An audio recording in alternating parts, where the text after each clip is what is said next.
Capítulo 3. La primera muerte. Caer en la cordillera. Gustavo Cervino tuvo una premonición que le agrió el ánimo jovial con el que había transcurrido su viaje hasta entonces.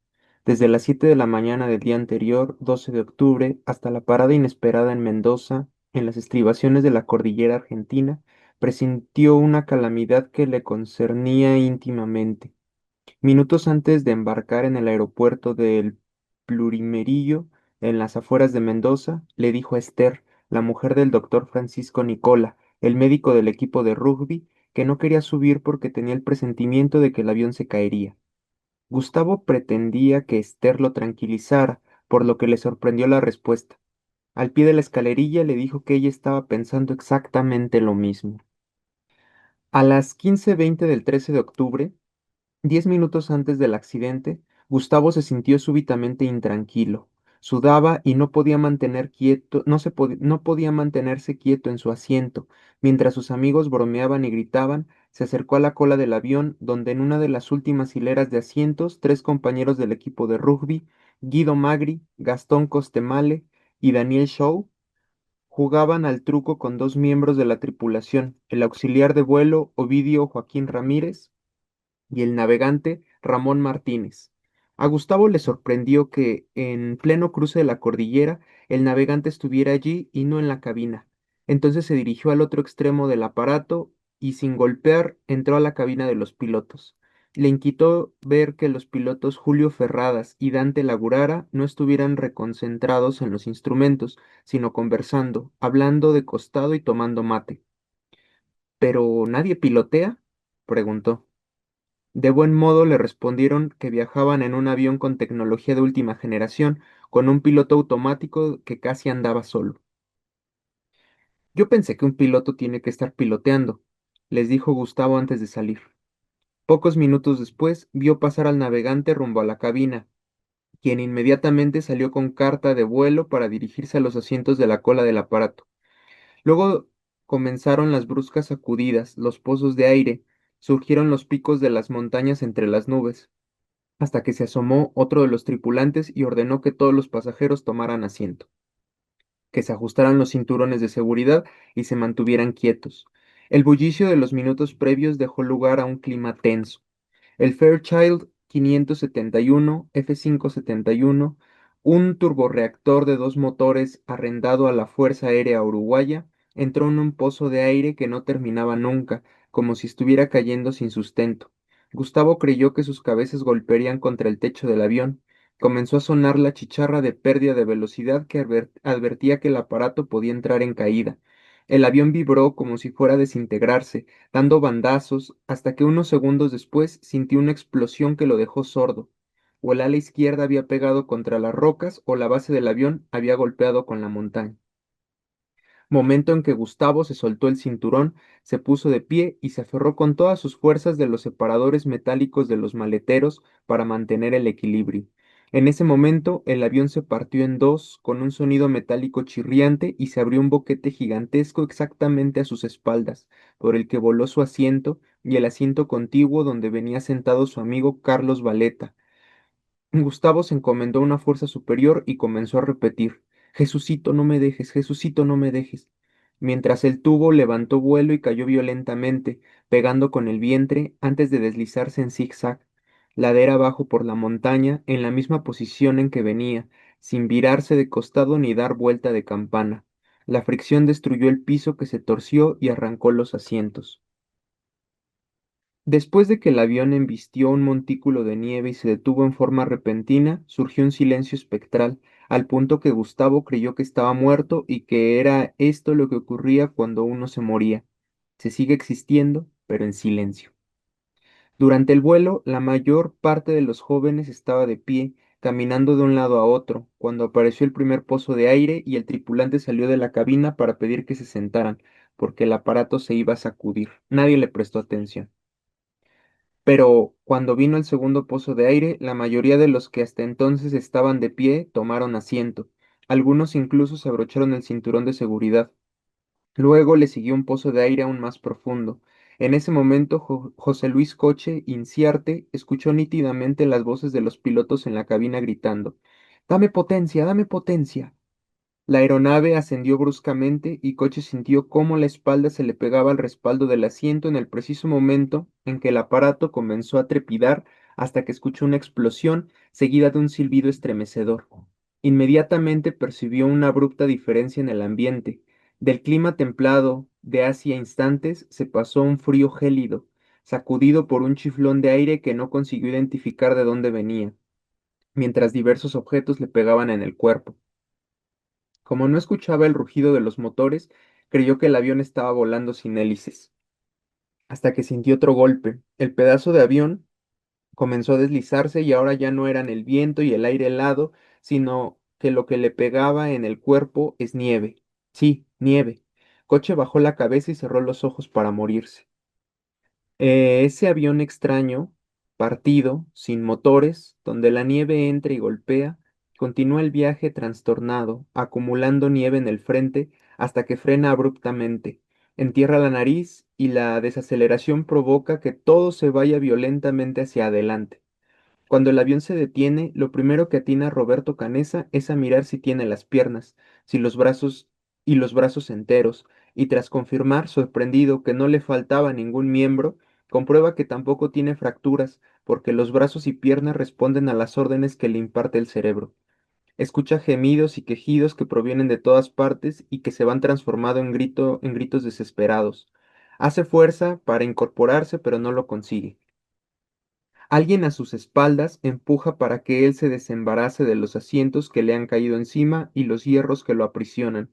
Es su amigo Gustavo Cervino, que lo mira con ojos incrédulos, como preguntando: ¿Y ahora qué hacemos? ¿Por dónde empezamos? Sin decirse una palabra, empezaron a trabajar. Con el primero con quien tropezó Canesa fue con Álvaro Manguino, bajo un asiento y con una pierna atrapada entre los hierros. Gustavo levantó el asiento mientras Roberto intentó arrastrar el cuerpo de Álvaro. Tenía una pierna prensada debajo de la plancha metálica donde se descansan los pies. Cuando pudo quitarla, descubrió que colgaba inanimada. Tenía el hueso fracturado. Por estar en segundo año de la Facultad de Medicina y Gustavo en primero, de buenas a primeras, se habían convertido en médicos de catástrofe, con conocimientos limitados y demandas gigantescas, sin nada más que sus manos y sus mentes. De los bolsos que no volaron de los maleteros, rescataron algunos abrigos y camisas que pudieron rasgar y así improvisar vendas para detener hemorragias. En pocos minutos, la temperatura de 24 grados en el avión en vuelo bajó a 10 grados bajo cero en el avión partido. Al siguiente que atendieron fue Adolfo Strauch, que, atorado por el golpe, se arrastró hasta encontrar un lugar donde acurrucarse como un animal asustado para no ver ni sentir nada. Poco antes, Adolfo había escuchado una broma que le sentó mal. Las dos chicas que habían conocido con coche incierta en Mendoza y fueron a despedirlos al aeropuerto de El Plumerillo, les gritaron a viva voz mientras caminaban por la pista hacia el F-571 que se quedaran en Mendoza porque ese avión iba a caer, porque era viernes 13 y el día de la mala suerte. Al cabo de una hora de vuelo por las estribaciones de la cordillera, tras llegar a Malargüe, el avión viró para atravesar el macizo montañoso por el paso del Planchón. Por primera vez, Adolfo veía esa sucesión interminable de picos nevados. Estaba absorto, hasta que su encantamiento se quebró cuando el avión entró en zonas con nubes y neblina y perdió la visibilidad. Minutos después, el avión viró de nuevo, ahora hacia el norte, porque ya habría atravesado la cordillera y se dirigía al aeropuerto de Pudahuel en Santiago. Tras el tercer pozo de aire, Adolfo tuvo plena conciencia de que el vuelo se había complicado y que el final era imprevisible. A través de la ventanilla vio los picos demasiado próximos al extremo del ala derecha entre las nubes. En ese instante se convenció de que el avión chocaría de un segundo a otro.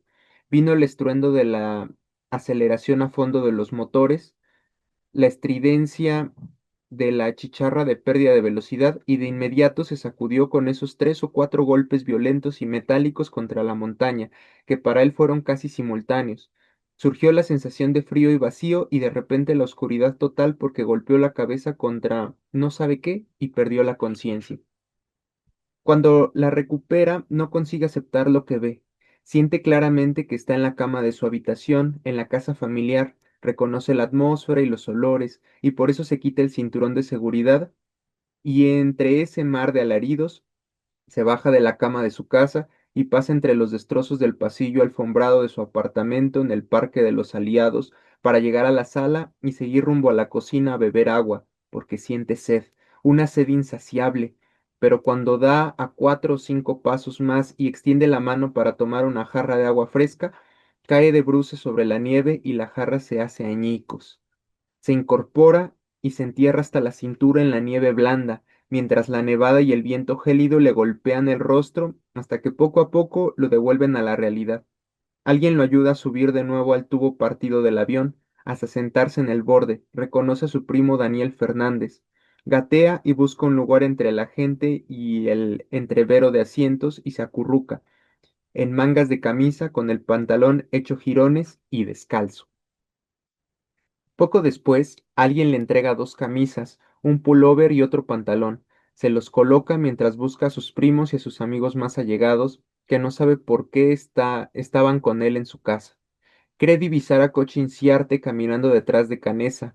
Recuerda haber visto a Daniel Fernández, pero no encuentra a Daniel Shaw, ni a Eduardo Strauch. Alguien a su lado murmura que está llegando gente por la montaña.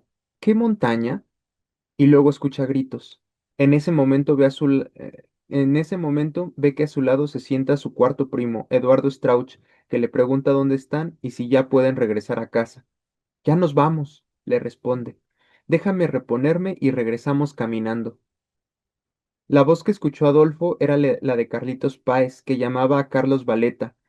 Comienza a vociferar con todas sus fuerzas para que se oriente, pero tal parecía que la conmoción, sumada al bramido del viento, impedía que viera o entendiera lo que sucedía, y continuaba caminando a tientas buscando a sus amigos, que estarían del otro lado del precipicio en el que cayó. Carlitos Páez intentó aproximarse a donde había desaparecido su amigo, pero se enterró tanto que no pudo avanzar. Un instante antes de la sucesión de golpes, a Carlitos lo acometen 3 pensamientos que se superponen uno con los otros. Un viaje que había realizado con su padre a Río de Janeiro, en el que había leído las instrucciones en caso de aterrizaje forzoso, donde sugerían colocar la cabeza entre los brazos, una rápida sucesión de imágenes con su familia y la necesidad de arreglar las cuentas con Dios. Y para arreglarlas comenzó a rezar. Primero el Padre Nuestro, pero como creía que el fin estaba muy próximo y la oración era demasiado extensa, lo cambió por el Ave María, más breve y apropiado, creía, a los segundos que le restaban de vida. Terminó de rezarlo en el momento exacto en que el avión se detuvo y todos los asientos volaron hacia adelante como impulsados por una fuerza sobrenatural. Carlitos cayó encima de sus amigos más íntimos y compañeros de generación del grupo de los menores, Diego Storm y Gustavo Nicolich. Los tres consiguieron sacarse los asientos y hierros encrespados de encima, ayudándose unos a los otros, sorprendidos de estar ilesos, y se dirigieron hacia atrás. Al primero que encontró fue a Roberto Canesa. ¿No murió nadie?, le preguntó Carlitos. Canesa lo miró con ojos lúgubres. Esto es un desastre, musitó. Carlitos se asustó al ver que al corpulento Antonio Tintín Vicintín le sangraba profusamente un brazo. Luego llegó hasta el borde de la abertura y salió. Afuera encontró a su amigo Bobby Francois fumando un cigarrillo. Apaga ese pucho, que estamos rodeados de queroseno, le espetó Carlitos. Da lo mismo, respondió el otro con serenidad, como si él no fuese víctima de la catástrofe. Carlitos volvió a subir al tubo partido y le asustó ver que el otro compañero de generación, Roy Harley, estaba cubierto por un líquido azul. Para Roy Harley, el vuelo pasó de un extremo al otro, de la inconsciencia del trayecto de Buenos Aires a Mendoza un día antes, cuando los jóvenes intentaban amacar el avión parándose todos de un mismo lado para sobresaltar a los pilotos que salían con gesto severo de la cabina al extremo opuesto. En ese momento recordó lo que había escuchado el día anterior, cuando uno de los tripulantes los reprendió por la imprudencia de pretender torcer un avión en vuelo. Tenemos 7 vidas como los gatos, le respondió uno del fondo. Al día siguiente el clima era completamente diferente. Roy recuerda con precisión el momento de los profundos pozos de aire cuando el avión crujió como si se fuera a partir en dos. Aquellos jóvenes temerarios que intentaban amacar el avión el día anterior se convirtieron en niños asustados por fantasmas, pensó Roy. Como él venía atado al cinturón de seguridad cuando el tubo se empotró en la nieve y frenó, su asiento se proyectó hasta la masa informe de delante. Abrió los ojos y le impresionó comprobar que, a pesar del tamaño del desastre, las luces del techo del avión permanecían encendidas. Si veo luces es porque estoy vivo. Gasté una vida, pero me quedan otras 6, pensó. Intentó zafar el pie que tenía atascado entre los hierros, pero por más fuerza que hiciera no conseguía sacarlo. Entró en pánico porque creyó que el fuselaje explotaría de un momento a otro, ya que había combustible por todas partes. Al fin pegó un tirón que le arrancó la piel y sin el zapato, con la media desgarrada, salió en mangas de camisa. Vio la escena surrealista de su amigo Bobby Francois, fumando tranquilamente un cigarrillo, mirando a la cordillera infinita del norte. Percibió entonces que, además de aturdido, estaba empapado, pero no era por la lluvia ni por la nieve que le golpeaba, sino por el líquido viscoso que provenía del avión. Se estremeció porque se dio cuenta de que estaba bañado en carburante y que en cualquier momento se podría prender fuego. Pero como sintió tanto frío, se olvidó del fuego, volvió a subir al tubo y, extenuado, se dejó caer contra la pared metálica en el momento en que apareció Canessa y le dijo: «Estás azul». Y Roy pensó por un instante que tal vez la muerte fuera azul. Gustavo Cervino y Moncho Sabela salen al exterior y, apoyando las manos en el techo, colocando 3 almohadones de los asientos en la nieve para no enterrarse, se encaminan hacia la parte delantera, dan 2 pasos y el último cojín lo colocan delante. El morro está empotrado adentro del avión, en una masa deforme donde solo se distingue la rueda doblada en forma de 8. El copiloto Dante Lagurara ocupa la posición de la izquierda, la del comandante del vuelo. Como en el impacto final todos los instrumentos que estaban a 1 metro de su cuerpo se incrustaron en su pecho, está como clavado en su asiento. Los parabrisas se rompieron y la cabina está cubierta de nieve. Casi sin voz, el copiloto responde las preguntas que le formula Moncho, repitiendo recurrentemente 2 palabras: «Pasamos Curicó, pasamos Curicó». Luego, en un susurro, les pide agua. Sabela le coloca nieve en la boca. La Gurara le pide que le pegue un tiro con un revólver Smith Wesson calibre 38 que guarda en un maletín detrás del asiento mientras murmura: «¡Qué desastre! ¡Qué desastre que hice!». Moncho consigue quitarle un cojín que tiene en el respaldo del asiento para reducir la compresión. Tiene el fémur atravesándole la espalda. Cuando Roberto Canessa no podía dar un paso más, la presión atmosférica era muy baja. Con las manos y los brazos cubiertos de sangre de todos los lastimados y moribundos que había atendido, se dirigió al otro extremo del aparato. Servino estaba consolando a un malherido y no sabía dónde estaban Storm y los otros. En sus infinitas idas y venidas por el tubo partido, Roberto había descubierto una red que formaba como una hamaca donde podía tirarse y descansar para recuperar fuerzas, porque el trabajo que tenía por delante, cuando regresara la luz, era muchísimo. Pero cuando llegó, encontró que otro había pensado lo mismo. Luego recuerda, como si no fuera él y los observara a la distancia, a 2 jóvenes desconocidos tumbados en una hamaca paraguaya improvisada en medio de una catástrofe, zarandeados por los escalofríos, abrazándose para no morir congelados en la que sería la segunda peor noche de su vida. Con quien se abrazaba era un desconocido para él, Coche Inciarte.